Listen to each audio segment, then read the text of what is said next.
ख्याल है इस अदलिया और हुकूमत आमने सामने है इस वक्त और सूरत हाल आपके सामने मेरा है। ख्याल है गवर्नमेंट जो है वो आने वाले चीफ जस्टिस के साथ अपने हालात बिगाड़ के, और वो 3 साल के लिए चीफ जस्टिस है और मुनीब साहब हैं उसके बाद, तो वो बिगाड़ के और प्रोसीजरल लॉ तो उनके अपने अगेंस्ट चला गया। वो बंदयाल साहब को उन्होंने उनके पर काटने के लिए बनाया था, तो अब वो इडहाक लगाते हैं, तो बेंच बनाना होता है तो प्रोसीजरल लॉ जो है आड़े आ जाता है, कुछ भी करना हो तो प्रोसीजरल लॉ जी। मुनीब साहब और मंसूर अली शाह साहब तो एक पेज पे चले गए और फैसला भी इकट्ठे दिया 8 लोगों की मेजोरिटी से, और 11 ने कहा कि ये वायलेट किया आपने। 11 लोगों ने कहा, 11 जजेस ने कहा कि यार ये तो जो है इलेक्शन कमीशन अपनी जिम्मेदारी नहीं निभा रहा। ठीक हो गया ना? तो इस सारे सिलसिले को लेकर मेरा नहीं ख्याल कि गवर्नमेंट अफोर्ड कर सकती है इससे ज़्यादा। और नजम सेठी साहब कल रिपोर्ट कर रहे थे, वो कह रहे थे कि ऊपर से कहीं से ऑर्डर आया था कि तरीक़त साहब को कालदम करार दें, तो इन्होंने अपनी काबीना से भी नहीं पूछा और अता तारड़ साहब को आगे कर दिया, उनका ये आप अनाउंस कर दें। तो वो जाना तो सुप्रीम कोर्ट था, तो वो जब जाना है सुप्रीम कोर्ट तो वहाँ कोई है नहीं चीज़। वहाँ जब कोई चीज़ नहीं है तो एक बात समझने वाली है सर, बात समझने वाली ये है कि जब कमांड एंड कंट्रोल जो है वो मंसूर अली शाह साहब के पास चला गया है ना, तो फिर मज़ीद नहीं चल सकता। मज़ीद तो अब तसादम की सूरत हाल नहीं लगती है अदलिया कोई और तसादम बाकी। नहीं है, गवर्नमेंट अपना नहीं करेगी अमल दरामद तो एफआईआर्स होना शुरू हो जाएँगी। वो इलेक्शन कमीशन को कटहरे में सुप्रीम कोर्ट बुला लेगा, कंटेम्प्ट ऑफ कोर्ट प्रोसीजर शुरू हो जाएँगी। इसमें क्या तसादम किस बात का? गवर्नमेंट बाउंड है, उसने अमल दरामद करना है। तसादम किस बात का?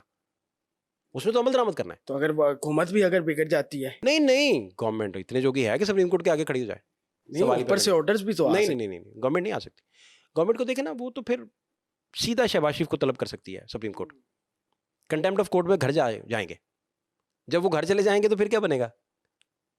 अब नया बंदा जो होगा वो हाउस की मुशावरत से ही होगा ना, आप एतमाद का वोट लेना है ना। तो ये जो साबिक जजेस लगा रहे हैं अच्छा देखें ना, रिटायर्ड। अब देखें, शहबाज शरीफ इलेक्शन कमीशन अमल दरामद नहीं करवा पाता, नहीं करता, सही है। उसके खिलाफ सुप्रीम जुडिशल में चले जाएगी, पीटीआई चले जाएगी। तो उसने तो कहा है मैं अमल दरामद करवाता हूँ, नहीं मुझे कोई बात समझ आएगी तो मैं फिर उस पर करता हूँ। तो ये 15 दिन के अंदर अंदर, अभी तो कुछ दिन 6-7 दिन तो गुजर गए, तो उसमें अगर वो नहीं अमल दरामद करवाते, फ़र्ज़ करें ऐसा वैसे होगा नहीं, ये सारी अफवाहें दम तोड़ जाएंगी। ये अफवाहें गवर्नमेंट चाहती है कि मैं शहीद हो जाऊँ, एमरजेंसी लगाएं कोई। गवर्नमेंट की चाहती है कि मुझे शहीद करें, मुझे घर भेजें। मैं कहूँ ये देखें मुझे तो चलने नहीं दिया। और ये स्टेज अच्छा, इस फरवरी वक्त वो चाहते फरवरी हैं। 8 फरवरी, हाँ, हाँ, 8 फरवरी, मार्च, अप्रैल, मई, जून, जुलाई, जुलाई की हम 20 पे बैठे हैं। ठीक है, कितनी है आज डेट? 20 जुलाई है। आपका जब ये नशर होगा तो 21 होगी या 22 होगी मैक्सिमम। ठीक है, तो 20-21 जुलाई तक ये 5-6 महीने के अंदर इतना ज़्यादा गवर्नमेंट को हमने कभी रेत की दीवार बने नहीं देखा कि 5-6 महीने में बन जाए। ये स्टेज आती है 3.5 साल बाद आती है। और ये अभी से ये अभी हालात से हैं। ये हालात तो ये हालात अगर ऐसे रहे तो ये रेत तो फिर किसी काम की नहीं है। नहीं, ये रेत फिर आंखों में पड़ेगी सबके, धूल उड़ेगी। और क्या होना है फिर इसमें? तो फिर क्या ये नो कॉन्फिडेंस मूवमेंट दोबारा जन्म लेगी, क्या होगा? बहुत कुछ जन्म ले सकता है इससे। इससे बहुत सारे ऑप्शंस खुल सकते हैं, लेकिन डिपेंड करता है ना कि आगे क्या हो। मुझे कुछ एक बंदा बता रहा था कि यार एक बढ़िया हम शख्सियत के साथ बिलावल साहब राब्ते में आए, हम्म। और बिलावल साहब ने कहा कि मेरी एक दफ़ा तहरीक इंसाफ के साथ पैचअप करवा दें स्टार्ट में, कि हमारा वो अलायंस बन जाए किसी तरीके से। बड़ा बड़ा ट्राई हुआ स्टार्ट में कि ये अलायंस बन जाए, लेकिन इमरान नहीं माने। वो जरदारी साहब के साथ नहीं बैठना चाहते, वो नेक्स्ट भी नहीं बैठना चाहेंगे, उनके मामले में नहीं बैठना चाहेंगे। जो मैंने तालिब इल्म के तौर पर इधर उधर से बातें इकट्ठी की हैं, जो मुझे समझ आई है आम लोगों से मिलके कि इमरान क्या सोच रहे हैं, आप पता करते ही हैं ना कि अगला क्या सोच रहा है। ठीक है ना? तो मेरा नहीं ख्याल कि वो इस वाले मामले में नहीं आएंगे। और दूसरा, वो कुछ लोगों की पार्टी में आने या ना आने के लिए भी अफवाहें फैली रहती हैं, ये है पार्टी में, ये नहीं है, ये है, ये नहीं है। तो इमरान कह देते हैं सबको क्या नहीं है, तो उसी अपना काम करें, अपना काम करें। ये नहीं है तो वो काम भी कर रहा है। तो किसी को आप काम करने के लिए अपने तौर पे कोई काम कर रहा है आपकी फलाह के लिए, आपके काम आने के लिए, तो फिर और जिनके कान में इमरान खान कह रहे हैं कि ये हम में नहीं है, वो जिसके लिए कह रहे हैं वो सुपरस्टार है, और जिसको कह रहे हैं वो कुछ भी नहीं है। तो इसका मतलब है कि बहुत सारे लोगों का अंदर का खौफ भी होता है। इससे ज़्यादा खौफनाक डिवीजन नून लीग के अंदर है, वो ज़्यादा डिवीजन खौफनाक है। वो मरियम ग्रुप अलहदा है, नवाज शरीफ ग्रुप अलहदा है, शहबाज शरीफ ग्रुप अलहदा है। 3 डिवीजन तो ये हो गई, और तीनों डिवीजन के हाथ कुछ नहीं है। और वो बहुत ज़्यादा इस लम्हे अपना, अब वो इस बात को सोचते होंगे कि हमें उस वक्त ही इलेक्शन में चले जाने चाहिए था, इज़्ज़त का मैंडेट लेके आते। 22 में जब अदम एतमाद आई, शहबाज शरीफ साहब के पास इख्तियार आया, तो उसी लम्हे चले जाते। नवाज शरीफ नहीं माने थे उस वक्त। और फवाद चौधरी हमें एक इंटरव्यू में बता रहे थे कि मैं हैरान हो गया कि नवाज शरीफ नहीं माने इलेक्शन के लिए। हालांकि तहरीक इंसाफ कह रही थी कि हमने 10-12 सीटें 15 सीटें जीत लेते, 20 जीत जाते, बाकी बयानिया सारी भी बना ही नहीं था, बाकी कुछ भी नहीं बना था। कुछ भी नहीं था। तो उस वक्त वो मियां नवाज शरीफ साहब नहीं माने बकौल फवाद चौधरी साहब के। और नून भी यही कहती है कि हम तो स्पीच दे चुके थे, स्पीच रेडी थी, हम सारा कुछ रेडी करके बैठे थे, लेकिन सूरत हाल नहीं बनी आके। इमरान खान साहब बाहर आते नजर आ रहे हैं। ये सारा माहौल जो है उनको बेनिफिट और उसके बेनिफिशरी इमरान खान नज़र आ रहे हैं कि बेनिफिशरी वो हैं अंदर बैठे हुए। लेकिन देखें ना, दो सूरतें होती हैं।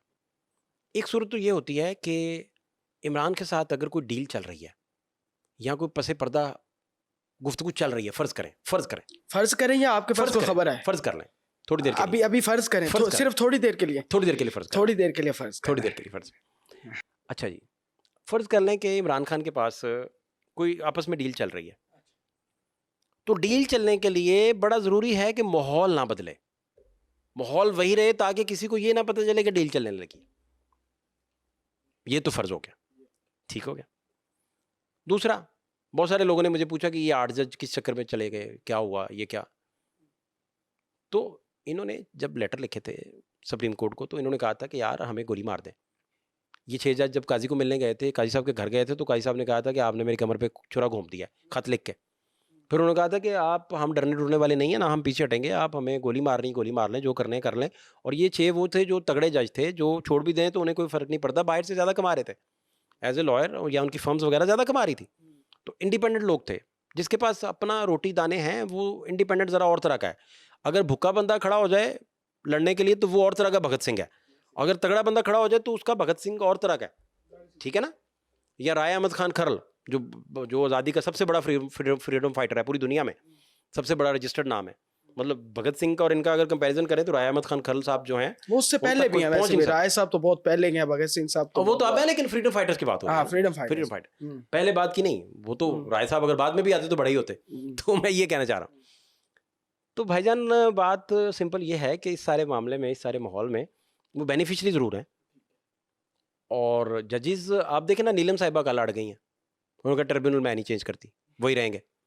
तो इसको आप क्या कहेंगे कि वो किसी के इशारे पे हो गया, ये हो गया वो? बात ये है कि आप कितनी देर इस तरह का निज़ाम चलाएंगे, वो कैसे चलेगा जिसमें रूल ऑफ लॉ नहीं बचता, जिसमें आईने पाकिस्तान नहीं बचता, जिसमें सिर्फ मैनूवरिंग बचती है, जिसमें ऊपर से कोई फ़ोन आ जाता है और हर जज अब रिकॉर्ड पे ला रहा है इस चीज़ों को, और वो लिख लिख के बता रहा है।